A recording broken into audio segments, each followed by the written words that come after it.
বিসমিল্লাহির রহমানির রহিম। আসসালামু আলাইকুম প্রিয় দর্শক, আমি সুলতানা। আজকে আপনাদের সাথে শেয়ার করব মসুর ডাল দিয়ে মাছের তেলের পাকোড়া রেসিপি।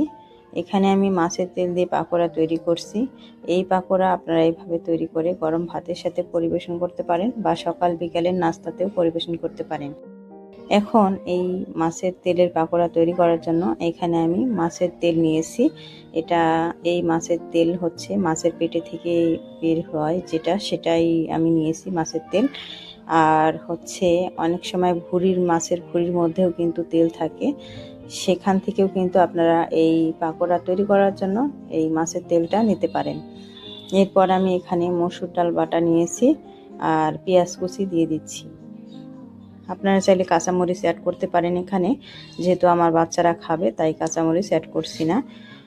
এখন দিলাম হলুদ গুঁড়া এবং গুঁড়া মরিচ দিলাম, আর পরিমাণ মতো লবণ দিয়ে দিলাম।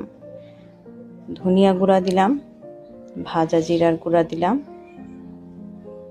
গরম মশলার গুঁড়া দিলাম, আদা বাটা দিয়ে দিলাম,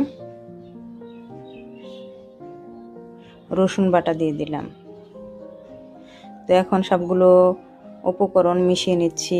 আর অনেক সময় দেখা গেছে যে এই মাছের তেলটা কিন্তু ছাড়ছে না, মাখানো যাচ্ছে না, সেক্ষেত্রে আপনারা চাইলে একটু ছুরি বা বটি দিয়ে কেটে নিতে পারেন মাছের তেল।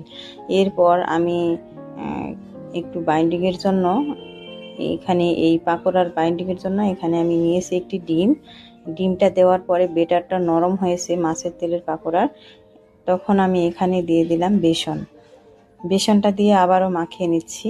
আর বেসনটা আমি পরে দিয়েছি, কারণ যখন নরম হয়েছে বেটারটা ডিম দেওয়ার পরে, তখন পরিমাণটা বোঝা যায় যে বেসনটা কতটুকু লাগবে, এই জন্য আমি বেসনটা পরে দিয়েছি।